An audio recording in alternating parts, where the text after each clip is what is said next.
Pharmacist Ben. Hello there, Mr. AJ. You know, I don't know about you, but when I hear that music come on, I just can't. because I know it's time to talk to Pharmacist Ben, and we're gonna get some good knowledge going, and the people are gonna enjoy it. So I get kind of excited about that. I'm all about it. Oh my God, I can hardly wait till Monday at 7:00 Mountain Time. Serious. I mean, I count the hours. As the day goes by, I count the minutes. I do. I'm like, I want to see AJ and all my peeps. All right. Well, the sarcasm's rich tonight. Well, everybody, welcome, and we are on with Pharmacist Ben. I do see. Okay, so we got some people on YouTube. I can't see if anybody is on with us yet on Rumble. Let's see. We do have some people on Rumble. Fantastic. All right. So we are live. Welcome. You know, Pharmacist Ben, I just wanted to start off with a question that might get in your craw a bit. You know, we were talking about, and Becca Dukes is with us. We were talking a little earlier about a meme that I kind of see on Facebook a lot. And I actually sent it to Becca Dukes because, you know, we kind of talk about her eating habits often on this show. Okay. And she mentioned that she is focusing more on meat protein for food. And, you know, there's this meme that comes across all the time on Facebook where this guy, T. Colin Campbell, is talking about his China project where he did. It's not his China. No. It's not his China project. That's not correct.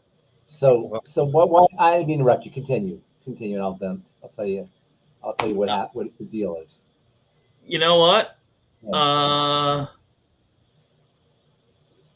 Okay. So yes. So I guess he read the study. He interpreted it. He interpreted the study.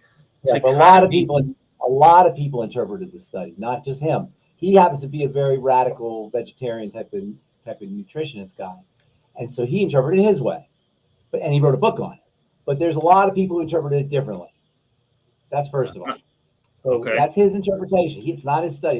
It's technically the China Cornell Oxford project. China Cornell. Absolutely. Oxford. That's the official name of it. T. Colin Campbell he's a vegetarian. You know how vegetarians can be, and he wanted to show that that he's right. He interpreted it a certain way, but other people, including people who I love and I trust way more than I trust T. Colin Campbell, including Chris Masterjohn, who's absolutely brilliant, probably the most brilliant nutritionist out there. Chris Masterjohn, he interpreted it differently. Mike Leeds, who's a physician who's written numerous books on protein, had a different interpretation of it. I have a different interpretation of it. I'll tell you about it here in a second. So T. Colin Campbell has his own interpretation, fine, but it's not like, he wrote the book on it. He wrote a book on it, so everybody thinks it's his study and he came up with the results, blah, blah, blah. No, he interpreted the results just like other nutritionists interpreted the results, and he came up with his conclusions, and Chris Masterjohn and Michael Lees and Lauren Cordain and Stephen Gannett and, a lot of other people, they interpreted it differently. They found that according to, for example, and I'm just going by memory here, Denise Minger, she found that animal protein negatively associated with disease, and that plant foods positively correlate with disease. So everybody has the same study. Same study. Look, here's the problem with epidemiological studies. First, this is why I have a problem. It's not above and beyond the fact that other people drew different conclusions than T. Colin Campbell. When you do an epidemiological study, epidemiology is a very important word. It's a big word, so people tend to not want to think about it, but it's a very important word to understand when it comes to studies. An epidemiological study versus an empirical study. Empirical is when you have evidence. You can see things. You can see the mitochondria. You can see the cell. You can see the petri dish. You can see what's happening. In epidemiological studies, I go to AJ and I say, AJ, what'd you eat for breakfast? And you say, well, I think I had eggs and I had some potatoes and then I had some milk. And then they say, oh, AJ had a heart attack. It was the eggs and it was the potatoes and it was the milk and it was the potatoes that caused his heart attack. Because obviously he ate eggs and potatoes and milk and he had a heart attack. So obviously it was the eggs and the potatoes and the milk. Epidemiological studies draw conclusions based on questions and answers. So with the China study, so-called, we found, according to T. Colin Campbell, go by his results or his interpretation, he found that if you ate animal food, people ate animal food had more heart attacks than people who ate plant food. Okay, so that's very simplistic. But the problem is maybe the people who ate animal food had a more sedentary lifestyle. Maybe the people who had animal food were frying their animal food in oils. Maybe the people who ate animal food were living in the cities where there was air pollution and there was a lot of stress. Maybe the people who had plant protein were living on rice, were living in rural areas, they were farming, so they were exercising and they were moving their lymph. Well, we don't know all the variables. This is the problem with epidemiology. You have to cherry pick variables and you miss a bunch of them. How do we know? Did they select for ages? Did they select for smokers? Did they select for exercisers? They select for mothers who had children versus mothers who didn't have children. There's all of these variables that need to be accounted for. And when you do an epidemiological study, you can only practically test for a few variables. And so I have a problem with those. And that's on top of the fact that T. Colin Campbell's conclusions are not accepted by everybody, including a lot of people who I think are really, really great and intelligent nutritionists. Like I said, Chris Masterjohn is probably the most brilliant nutritionist that's out there talking about nutrition. Absolutely. He knows. You think I know a lot of stuff? This guy knows way more than I ever know. Well, he's saying that in his lab research, he exposed rats to aflatoxin, and then say that again. I lost you for again. He said in his animal studies, he fed rats aflatoxin. Yeah. That's another thing he did. This is not the China study, by the way. This is a different thing. And then he said that their diets that consisted either 20% or 5% protein, and the protein he used was casein. Right. And then he said, but wait a minute. Wait a minute. Stop right there. So he took rats and he fed them casein, either 5% or 20%. First he fed them the carcinogen, right? Right. And some rats got casein 5%, some got 20%, and he found that the ones who got the 20 were sicker than the ones who got the 5. Yes. And therefore he concluded that drinking milk is a problem. Yes. By that. It's idiocy. Milk is just a small amount of casein. He was feeding these animals, these rats, concentrated casein. And he's trying to draw a conclusion from rats that were fed concentrated casein about milk. Now, I'm not a big defender of any of these foods, but I'm just saying the conclusions he drew were sneaky. And I don't know this for a fact, but I believe he did it to prove a point. And that's sneaky. That's not fair. Because you can't draw a conclusion from 5% casein and 20% casein to milk. Milk has casein in it, that's true, but he was giving the animals casein, straight casein. You can't draw that conclusion. That's the problem with these kinds of studies. That's why I like to see mechanisms. I like to see empiricism. Even then, I just want every individual is going to be different. If you're a vegetarian, where are you getting your collagen from? Where are you getting your vitamins? Let's say your essential amino acids from? Probably from beans, right? Where are you getting your taurine from? Taurine's only found in animal foods. Where are you getting your cholesterol? Well, cholesterol is probably not a big deal, but where are you getting your taurine from? There are things in animal foods that aren't in plant foods and vice versa. Human beings are omnivores. We eat everything. And everything is important. There are vegetables that are big problems for people. Beans are a huge problem for people. So for vegetarians, a lot of times they'll say, oh, I'm a vegetarian. I get my protein from beans, and they're breaking out all over the place. They have terrible acne, or they'll have female health problems. See, neither vegetables are or animal foods can be blanketed as benign or problematic. On the other hand, animal foods tend to be more complex. They're a little more complicated than plant foods. I'm not buying Campbell's, and I'm not the only one, but I'm not buying Campbell's results. Let me ask you a question. Yeah. If you are consuming animal protein, would it be a good idea to use the ultimate enzymes? Yeah, of course. Absolutely. Animal protein is a little harder to process than plant protein, but plant protein has lectin, or plant foods have lectins in them. You know, so I don't know. I find that hard to believe. Vitamin A is another one, by the way. Vitamin A is an animal nutrient. And vitamin A, yeah, there's no vitamin A in plants. There's beta carotene in plants, which gets turned into vitamin A, and there's probably retinoid-like substances, but there's no vitamin A in plants. So, you know, so what do you say about the meme floating around? I put in read the study. Don't go by T. Colin Campbell. Read the study yourself. I was going to say I put in the description that you're going to say that we need to be critical thinkers as opposed to just thinkers. Absolutely. If you're vegetarian, make sure you're getting your taurine. Make sure you're getting your vitamin A. Make sure you're getting creatine. That's another thing. Creatine is found in animal foods. It's not in plants. Vitamin D3. You can make your vitamin D, but that's not as big a deal. But it's definitely vitamin A and taurine are big problems, and creatine. Carnosine, that's another one, although you can make some of that. Vitamin B12 is only found in animal foods, although bacteria make vitamin B12, and then the bacteria contribute it to the plants. But if your plants have pesticides or antimicrobial toxins on them, you're not going to get the vitamin B12 either. So it's really naive and simple-minded to say, oh, plants are good and meat is bad. Does that help? Does that explain? That's why I just get mad at that in particular. Colin Campbell, because he's a vegetarian and he really wants to prove a point. That kind of made me mad when I read that. And the book came out in 2010, I think.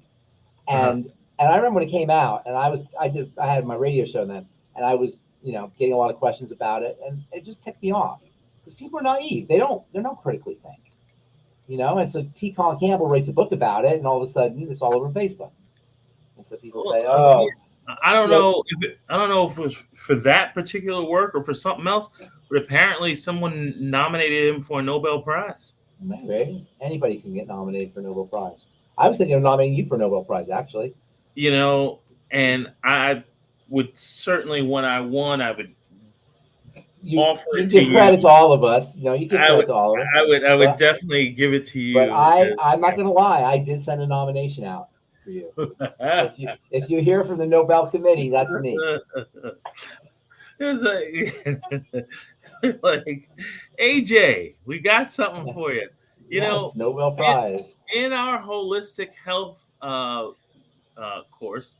And if anyone wants to know more about the holistic health course, Becca can tell you. It's our coach with YGY.com. And if you want more information on that, wow, I didn't even have our frame up, Pharmacist Ben. You should have told me. If you want more information about that, call the number that's on the screen, and you can get more information on our holistic health coach, or go to coachwithIWH.com. But if you call this number, we'll give you a discount code to make it even more affordable to become a certified holistic health coach. Or if you just need some help and you weren't able to talk to Pharmacist Ben live on the show, call the number that you see on the screen. But in the we have a chat. There's a couple hundred coaches in the chat, and there are right now. There's a couple hundred coaches in the chat. In our health coaching chat, okay. Right. And a woman named Denise mentioned that our EFAs have flaxseed oil, and the question is,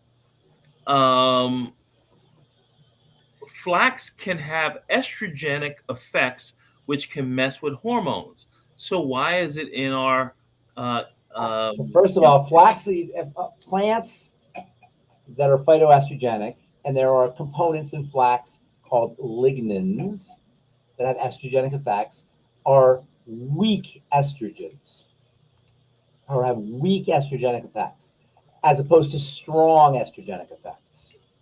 A strong estrogenic effects, a molecule with a strong estrogenic effect sits on the receptor tightly and causes estrogenic effects, causes estrogenic results, growth, cell division, secretions, accumulation of liquid water. There's various things that estrogen does. Weak estrogen binders take up the space, but they don't allow estrogen, which is strong, the hormone or xenoestrogens, to bind to the receptor. They block the receptor, giving it a weakly estrogenic effect. They're said to be weak estrogenic binders or ligands. Weak. You understand what I'm saying? The weakness has a protective effect from the strong estrogenic binders, which makes them net good for people who have estrogenic issues, including cancers. That's what a weak estrogenic binder does. Do you follow what I'm saying here? Yes, it has estrogen effects or estrogen binding properties, binds to the estrogen receptors, but weakly. And they're said to be weak estrogenic binders or weak, how they say it, but it's weak as opposed to strong. And that weakness makes it protective from the strong estrogenic molecules, right? So yes, it does bind to estrogen receptors. It does trigger estrogenic activity, but weakly, as opposed to the estrogen or catechol estrogens or foreign estrogens, like in plastics and such. Okay, but the word that I'm concerned about, it says can mess with hormones. Well, she's not a nutritionist. Nobody ever says that. No nutritionist ever says can mess with hormones. That's the layperson thing. It doesn't mess with hormones. I think in nutrition you don't hear mess with, right? What does that mean, mess with? She's speaking colloquially. She's not a chemist or scientist, so she's speaking colloquially. It doesn't mess with anything. How does estrogen work? How do steroid hormones work, like estrogen? They bind to a cell receptor, and then they act internally in the cell. And the most important molecules that do that are literally the hormones estrogen. But lots of things do that. Molecules in plastics can do that. Birth control pills can do that. The estrogen in birth control pills can do that. There are cosmetic preservatives and cosmetic ingredients, sunscreens can do that. A lot of things that will have that kind of effect. In nature, legumes are notorious for having that effect. And nuts and seeds can have that effect. And flax seeds, are one of the more estrogen effective molecules. And it's lignans. They're called lignans. They're molecules in the flax. And they will interact with estrogen receptors in a protective way. You understand what I'm saying? They call them selective estrogen modulation. So, because they're weaker, they can act as a weak estrogen mimic when estrogen's low. And they can act like an estrogen blocker when estrogen's high. It makes sense? You follow me? I'm listening. Are you there? I'm listening. Does that make sense? I'm using it. I can't see anybody else. I'm using it. Yes, so, it makes sense. Okay, so when we say mess with, I don't know what that means, mess with, but yes, they will interact with estrogen receptors and estrogen chemistry, but not in a bad way. Okay, so how about this? How about this question? Because what the inference is that in some way our EFAs are not good for women. Yeah, I've been saying that for years. Our EFAs kill women. Women drop dead all the time from taking REFA. I've seen this all the time. It's been in the papers. Woman takes EFA from longevity, drops dead. Haven't you seen that? I've been reading a lot about that. I never saw masses of women in New York. I've read in New York City. Masses of women in New York City are dying, dropping dead from taking EFA supplements for longevity. Okay. Come on. Okay. Come on. Okay. I mean, I'm only responding to that sarcastically because it's so silly. But yeah, I mean, come on, really? Okay. So just on the flip side, however, what about if a woman is dealing with these kind of xenoestrogens or like super estrogens, is And the flax EFA will be protective. could I want that mechanism. I want that mechanism to make sense to you. How a weak remember plug and socket. This is very simplistic because it's a little more complicated than that. But plug and socket. Here's estrogen. It's a plug. Here's your socket on the cell. Estrogen, real estrogen, and there's bunches of different ones, hits the receptor and an action happens. Right? Mm-hmm. Too much estrogen from cosmetics or plastics or drugs or hormone replacement or whatever, and you have lots of this effect, right? And that can be a problem because estrogen makes things grow, and this is where fibroids come from, cysts come from, cancers come from, tumors, etc.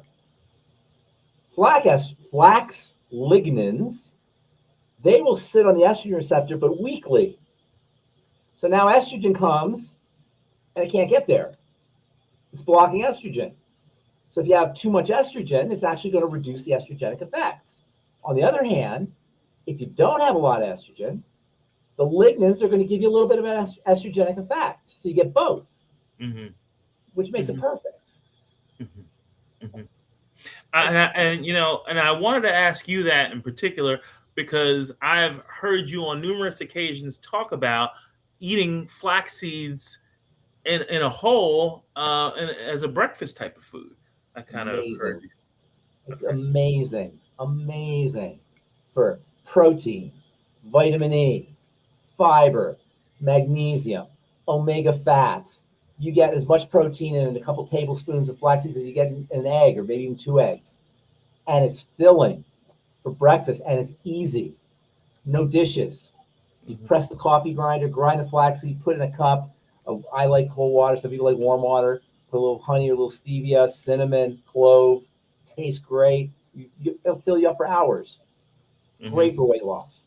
And I've heard you talk about the flax seeds in relation to the TMR shakes. Kind of like, I don't remember that. Maybe you say you would talk about filling. Maybe you're talking about TMR shake is that TMR shake. I'm telling you, with almond milk, chocolate TMR shake with almond milk and coconut milk. Oh my God. And a banana, an egg. It is so delicious. It's like dessert. And it's got all your nutritional value. It's so filling. And I asked Stan, Stan Dennison makes it. I was like, Stan, how come it tastes so good? And he's like, well, he's like heaven and hell. He wouldn't tell me how he does it. He does some, but I read the ingredients. I know he's doing it. But it's so good, man. Holy cow. Excellent. All right. So In It Together Health is asking us, and In It Together Health, tell us your real name. Can you talk a little bit about Barrett's esophagus and what YGY has in regards to health? Yeah. So have you heard of Barrett's esophagus? I have, actually, and we even discussed it once on this show. You and I did, or you did on the show? We have talked about that. If not, it was Doc, but I'm pretty sure it was you and I. Let me tell you, it's one of the most awful conditions a human being can have.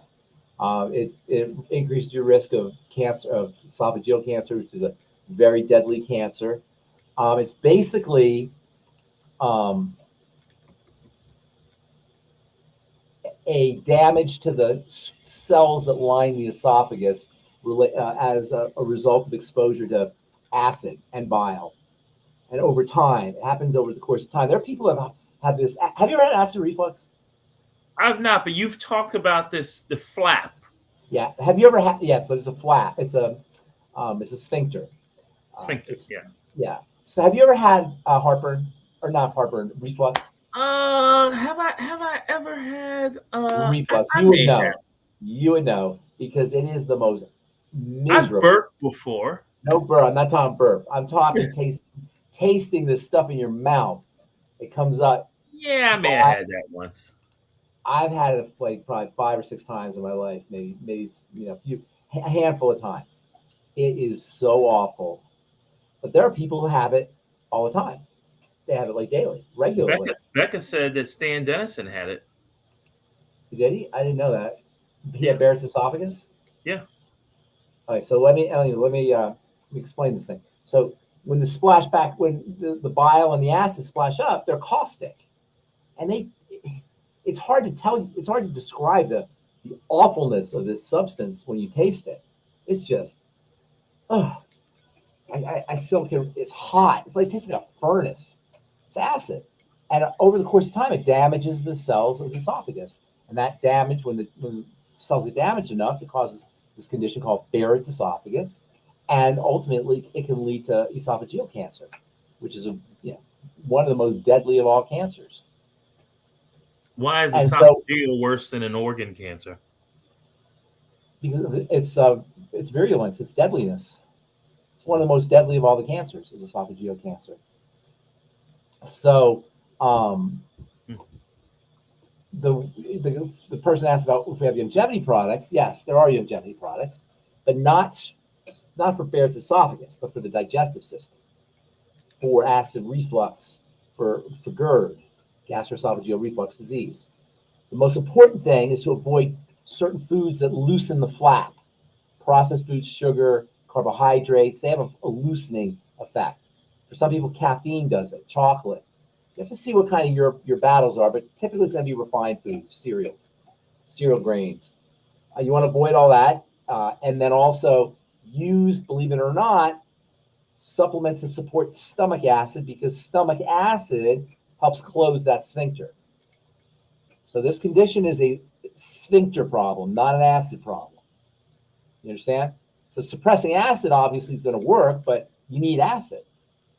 You can take Nexium and Prilosec and these suppressing acid will give you some temporary relief, but because you don't have acid, you're not going to nothing's to splash back up, but you need acid. So now you're going to run high risks of osteoporosis and degenerative diseases, and there are people who do take Nexium and Prilosec long term do run higher risks for degenerative diseases following the deficiencies in stomach acid, because you need stomach acid to break up your protein, you need stomach acid to absorb your B vitamins and your minerals. And so when you suppress your stomach acid, you're going to run deficient in other nutrients, which is it's a common theme with drugs. Yeah, you get this effect, but it comes along with this. Like that guy that came on about talking about how wonderful the GLP-1s were. Yeah, you might lose weight, but now we know that there's problems with your eyes, or problems with your intestine, or problems with your connective tissue. And that's the thing. That's a problem with pharmacotherapy. Okay, you mentioned 3 things that I would like to touch on.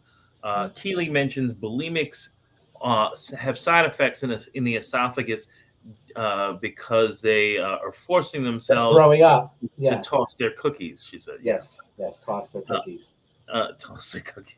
But you mentioned a couple things, so I'm going to transition into a question from Green Bear on Rumble. And he said, I need the last word on the issue of vitamin D supplements, vitamin K, magnesium, and other cofactors to ensure that it drives calcium into the bone instead of the soft tissue. No, that's not how it works. Keep your blood pH alkaline. That's how it works. You can't supplement supplements can help, but if you're acidic, which many people are, from being toxic, from stress, from inflammations, cell death, all of these can lead to an overall case of low blood pH. The blood pH is very tightly controlled. And one of the things that happens when you're acidic is calcium will leach out of the bones into the blood, and then it will get deposited. Vitamin K can help for sure. Magnesium can help. D3 is important for absorption through the intestine with calcium, and probably into cells too. So all those are helpful, but the main reason why calcification occurs is from overall inflammation and acidity, blood acidity. And that's really what you want to focus on, because that's how we die. calcification of the tissues following low blood pH is one of the ways it's a cause of mortality. Not to mention misery before you die, because it impairs heart function and brain function and pineal gland function and kidney function. And so, it has an overall anti-health effect, but then it will eventually kill you. It's not taking vitamin K that's the solution. That doesn't mean vitamin K is not important. It's very important, as is D and magnesium and I forgot the other one. Strontium and boron, and they're all important. Yeah, they're all very important. Right. But I guess what you're saying is, if you have a hole in your boat, no matter how many buckets you can bail water, right? Because you calcium, gotta fix the blood pH so the blood is not pulling calcium from the bones. Yeah, calcification or low blood pH is a survival issue. So the body has these mechanisms. You can't override that with vitamin D or magnesium. The body's doing what it needs to do to survive. So calcium is important for keeping the blood pH alkaline for survival reasons. You're not going to override that. And then another question happens to be, you mentioned the gentleman that came on, and this might be a whole show for another day, but you mentioned the gentleman that came on and mentioned that he lost a lot of weight on a GLP-1 drug. Yeah. And we were at a seminar a couple weeks ago, and I encountered a number of people, at least 2 or 3, who had taken the GLP-1 and lost 40, 60 pounds. And that happens. What might be something that, now that they've gotten to that plateau, what might be something that we can offer them to wean them off of the drug, but continue to help them to move in the direction they want to go? For weight loss, you're saying? For weight loss or weight management, because once they stop the drug, apparently people will gain the weight back. So they're told not. What's a good way to lose weight? What's a good way to get off of the drug but maintain your healthier weight? Sugar. GLP-1s work by supporting insulin. Insulin resistance happens when your insulin is being pumped out chronically at high levels. So sensitizing cells to insulin is the answer. Fasting. Well, fasting is great, but just going low carb, right? Or reduce your intake of foods that spike insulin. I mean, it's not that difficult. I mean, it's simple, but it's a little hard because we eat for mental reasons.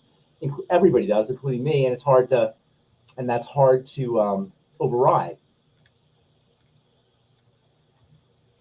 So eating keto is what Becca's saying.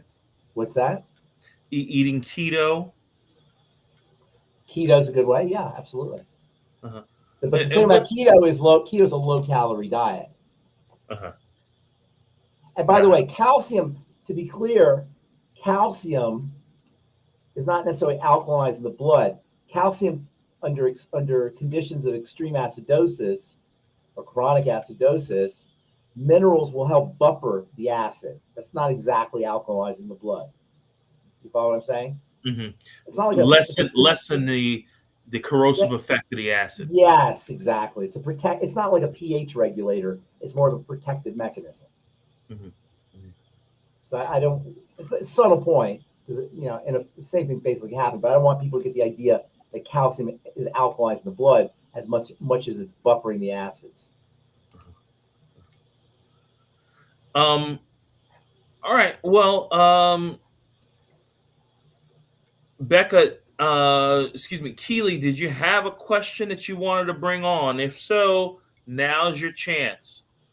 And that is great information that you've given us so far, Pharmacist Ben, and I really appreciate that.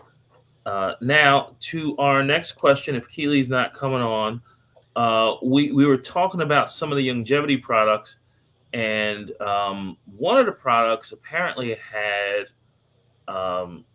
some safflower oil in our SmartFX. SmartFX is I'm not telling you about that. SmartFX is another capsule? capsule, very small, another essential fatty acid type of. Okay. Is the person asking about the safflower oil? Yes, saying that. Why is there safflower oil? I was told that we shouldn't have oils, especially seed oils. Seed oils are a problem. But when we're talking about nutritional oils, that's different than salad oil or French fry oil. Nutritional oil, first of all, is in a very small amount, like drops of it. When you're dipping in French fries, you're immersing your foods in like a bubbling cauldron of safflower oil. It's not the same thing. Secondly, the amount of oil that you're getting in a capsule is partially vitamins, antioxidants. So you're getting the safflower oil not because you're getting oil. They're giving you the safflower oil not because they want to give you oil, but because it contains vitamin E or it contains some kind of antioxidant substance.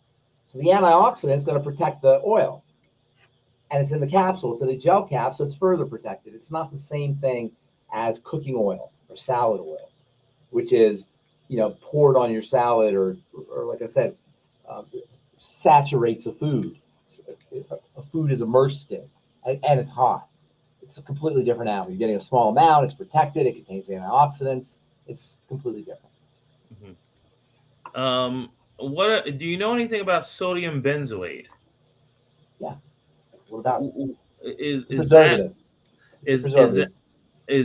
that a harmful preservative in our Osteo-fx? In the scheme of things, it's a food grade preservative. So it's in the scheme of preservatives, no, it's not harmful. It's a very simple molecule, and when you have a liquid nutritional supplement that is good for you, it's also good for bacteria.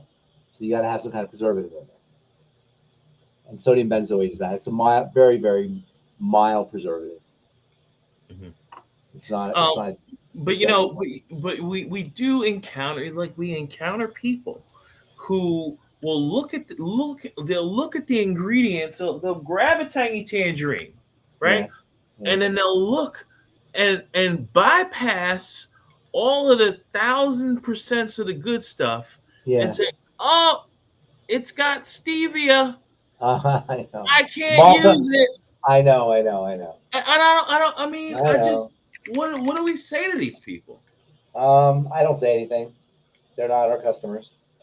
That's fine. Just let them be. Let them be, man. Everybody has to be. And I don't want to ever be in a position of having to persuade anybody. That's not, it's not in anybody's interest to be convinced or persuaded. This is a message for people who already believe this stuff. They just need guidance. I'm not here to persuade anybody. You don't understand how valuable Beyond Tangy Tangerine is, or any nutritional supplement program is. That's your business. I'm not, I'm not mad or I don't care. It's your business. Let everybody be. This is a message for people who understand the power of nutritional supplementation already, but they want some guidance. Mm-hmm. Keely is asking a question on polypharmacy. On what drugs have studies been conducted on the effects of using 2 or more drugs? They don't do that. Nobody does that. But they don't do polypharmacy tests. They test the single drug. And that's important because some people are on 5 or 6 or 7 or 8 or 9 or 10 different drugs. It's not unusual for somebody to have a heart transplant, or not transplant, but a heart bypass, and come home on 7 drugs that they've never taken before. I have a lot of friends who've that. It's happened to a lot of friends. Mm-hmm. So no, it's never been done, but you can just use your imagination and see if one drug is going to be a problem. Taking polypharmacy, which means multiple drugs, is going to be exponentially more of a problem. Not additive, but exponentially more problematic. What do you think about the benefits of donating blood? Is it safe? I have donated blood when I was a tree hugger in my youth. I don't know about you, Ben. Have you ever donated blood? I've never done. Oh, wait, I did donate blood a long time ago, but I haven't done it a lot. But yes, it's definitely good. It can help thin the blood. It can help lower excess iron. If you deal with excess iron, iron can be a pro-aging hormone. And the body replaces the donated plasma in a day probably, and then the red blood cells in a few weeks. So most people won't even notice it. It burns some calories actually, but it's definitely a good thing to do if you can handle it. It'll reduce your risks of cardiovascular disease, blood clotting, dirty blood, all the problems associated with dirty blood. It's definitely a good thing to do. Yes. All right. Especially if you have hemochromatosis or some kind of iron overload issue. Huh.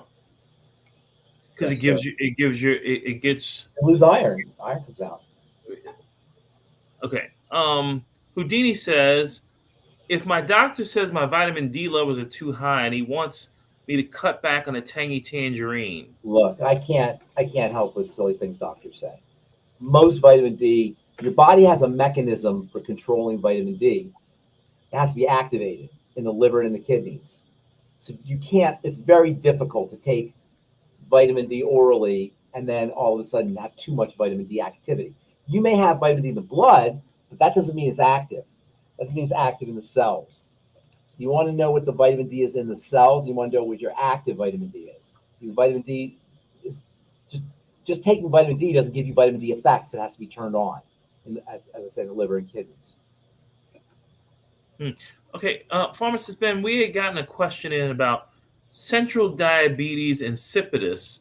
There was a gentleman, he said he was hit in the head with a shot put when he was about 16, and now that he's 60, he's still having trouble, and all of the medical system wants to give him drugs as if he's got normal diabetes. I'm not really sure with the central diabetes insipidus, but I'll read. It's not a sugar issue. It's not a sugar issue. Okay. Diabetes insipidus is a brain issue. It has to do with a brain chemical called antidiuretic hormone. Sometimes people say vasopressin. This antidiuretic hormone, diuresis means what? To lose water, right? Yeah. Okay.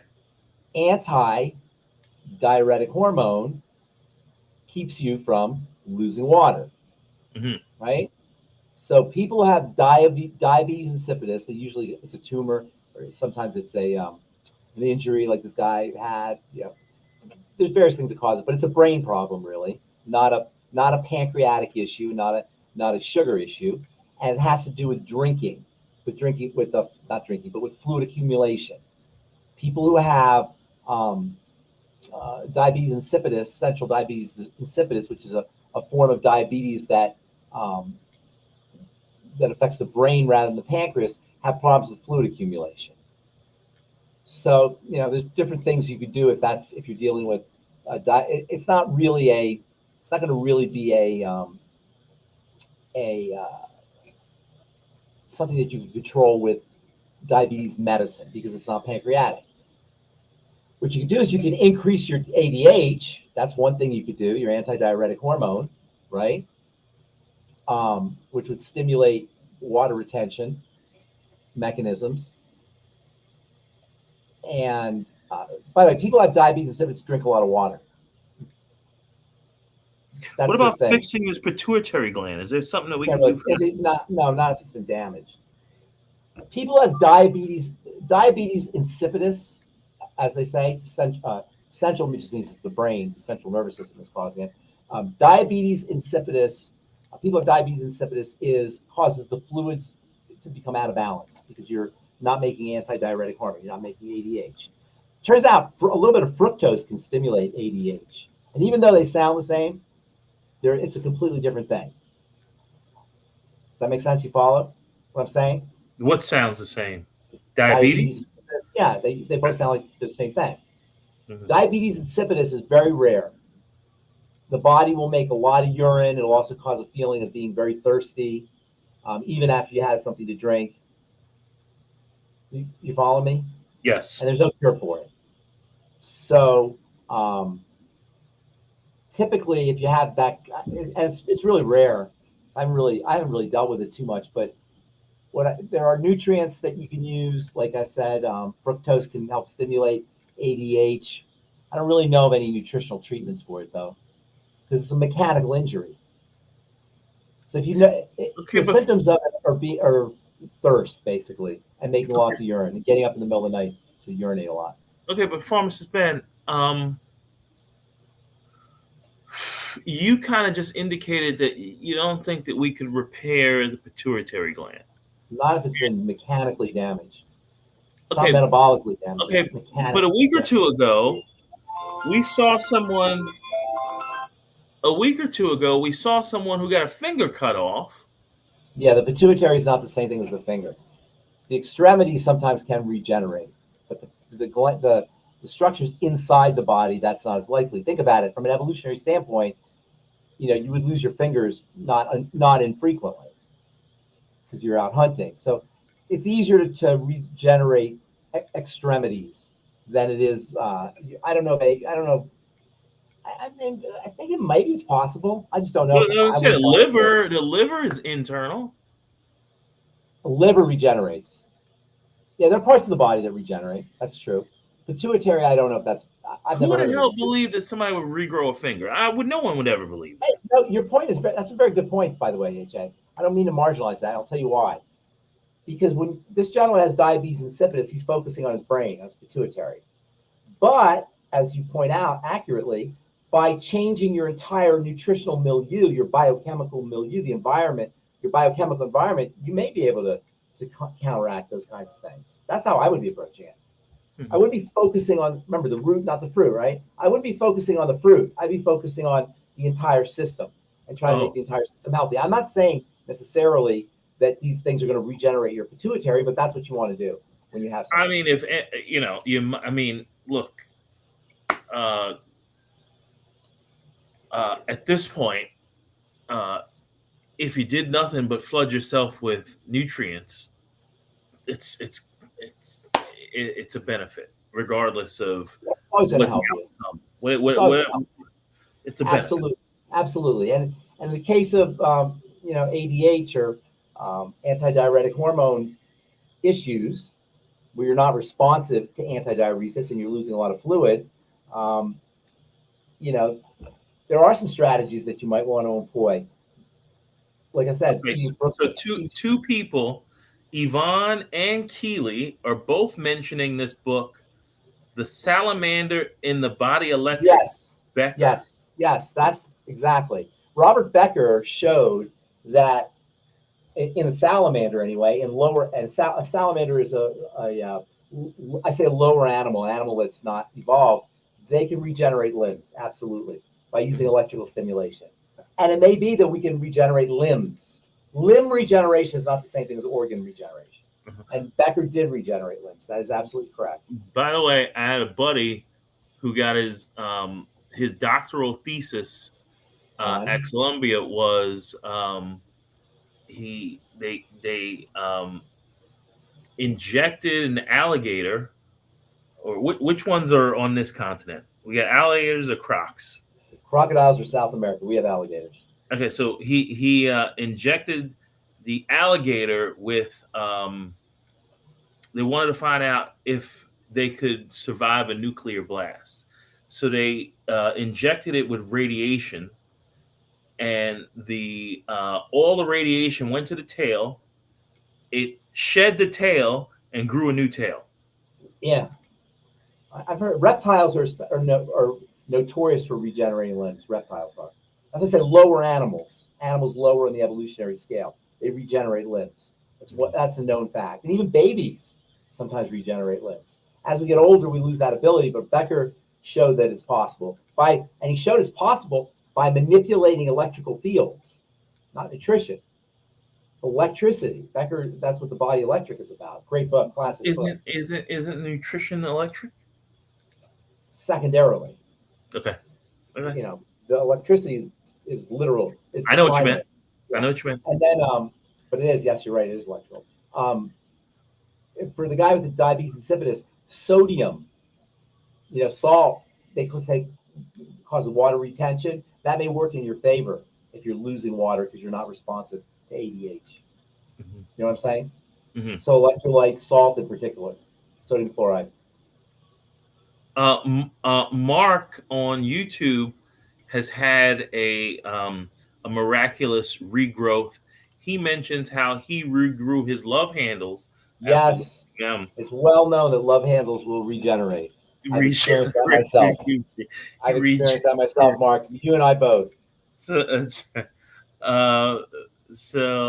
Texas Hill chopped off his toe, and they sewed it back on. Yeah, they can sew things back on. You ever remember Bobbitt? John Wayne Bobbitt? John Wayne. Oh yeah, that's just too famous. But back to the vitamin D.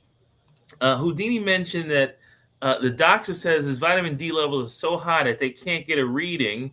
And then, I don't know, I'm at 120 milliliters. And here's the kicker. The calcium's normal, protein's normal. That's because that's what I'm saying. If everything's normal, but your vitamin D is high, that's because the body has mechanisms for protecting itself from vitamin D overdose. Or vitamin D is a hormone. So the body has to protect itself. And the way it protects itself is by activation in the liver and kidney. So maybe your body's not activating, maybe you have a high vitamin D in the blood, but maybe it's not activated vitamin D because your body's not activating it. Mm-hmm. Mm-hmm. All right. Yeah, and Yvonne, Yvonne's all about the electrical. Yvonne uses electrical tools, physical electrical tools to break up scar tissue and get the electricity flowing throughout the body. So she uses that in combination with our Mighty 90 to have drastic effects on people. And that is about it. Unless there's a crucial question coming in, I just want to ask Pharmacist Ben, what do you think that we should be telling the people before we depart and end another amazing episode of Pharmacist Ben? If you do supplementation correctly, there's no way it's not going to improve your life if you do it correctly, but you got to do it correctly. You have to know how to do it. And don't get your nutritional information from Instagram or Facebook. All right. If everybody, keeps that in mind. Oh, iodine question. Okay. What was the iodine question? Iodine's amazing stuff. I've been putting, okay. I don't know if you can see this. I've been putting 2% potassium iodide liquid, 2 drops on my throat topically. Is there any problem with doing that? My hair is darker and getting thicker. Say that again, putting iodine on the scalp? Potassium iodide liquid, 2 drops on my throat topically. Well, it's probably good for she's probably using it for thyroid hormone, I would assume. Is there any problem? No, there's no problem with that. Judah. I don't know how much better it's going to be than just taking it orally. Napster Freak, is that Lugol solution you're referring to? Is that what the potassium iodide is? I did see Lugol's Lugol solution a couple weeks ago. Lugol's is great, and there's also an oral a tablet version called Iodoral. Mm-hmm. But Lugol's doesn't taste very good. That's the problem with Lugol's solution. I was looking at another Facebook post, and there was a guy talking about iodine deficiency being the cause of tumors throughout the body. That's not a bad guess, because iodine is important for glands, the breasts, the adrenals, the pancreas, the thyroid, and so I can see how deficiencies can be associated with cancers of the breast. They are associated with breast cancer. I know that, or at least with fibroids of the breast. So iodine is one of the most important minerals for women for that reason. Also, iodine deficiency is one of the major causes of mental retardation and cretinism in kids. It's very important for developing brain, for developing fetal brain development. Probably has something to do with the thyroid. But iodine deficiency is not uncommon because iodine is not really found in terrestrial plants. It's not in the earth. It's an ocean mineral. So if you're not eating a lot of seafood, or you're not supplementing, or you don't live in an area where there's seafood, where it's easy to get seafood, those are the people who suffer from iodine deficiency. And iodine deficiency can cause all kinds of health problems, for sure, including mental health problems and weight gain issues, for that matter, because of the hypothyroidism. Eat your cruciferous. Not cruciferous vegetable. Eat seaweed. Seaweed, yes. Seaweed. Exactly. What about FucoidZ? What's that? What about FucoidZ? FucoidZ is great. Any iodine? Yeah. There's probably a little iodine. It's brown algae. There are certain foods, cruciferous vegetables are famous for being interfering with iodine uptake, but you have to eat a lot of them. You have to eat huge quantities for that to happen. All right. Thank you, everybody, for tuning in on Rumble, Wyoming Annie, Green Bear, Bruce. Thank you for being on, and on YouTube, folks who have mentioned that they're on Texas Hill, and Houdini, and Mark, and Napster Freak, and everyone else who's on with us, Yvonne and Judith. Judith, if we haven't answered your question totally well, please email us at questions@dailywithdoc.com. Actually, you can even email us at help@rootnotfruit.com, as we do have that email up and running now. And Kyle, thank you for tuning in, and everyone else. And Bootsy Girl, I know that is our good friend. Who is Bootsy Girl? That is I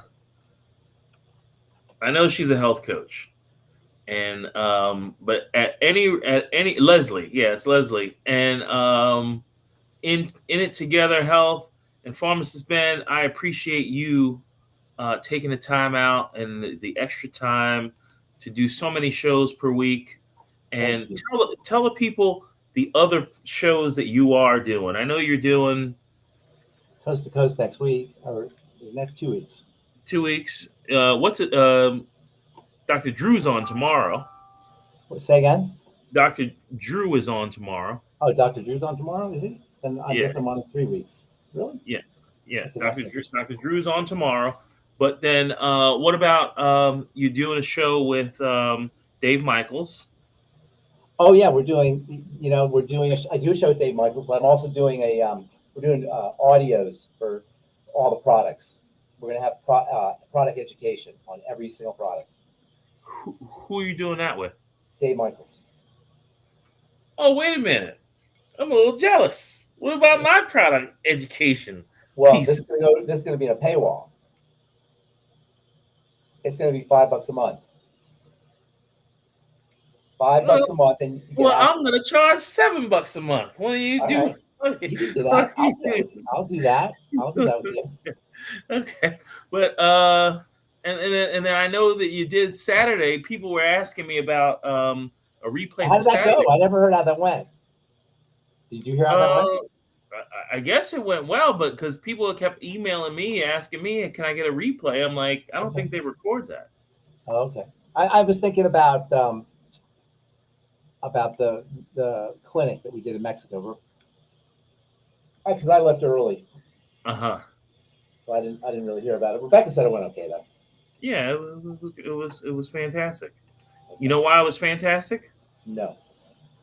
Well, it was fantastic because you were there. No.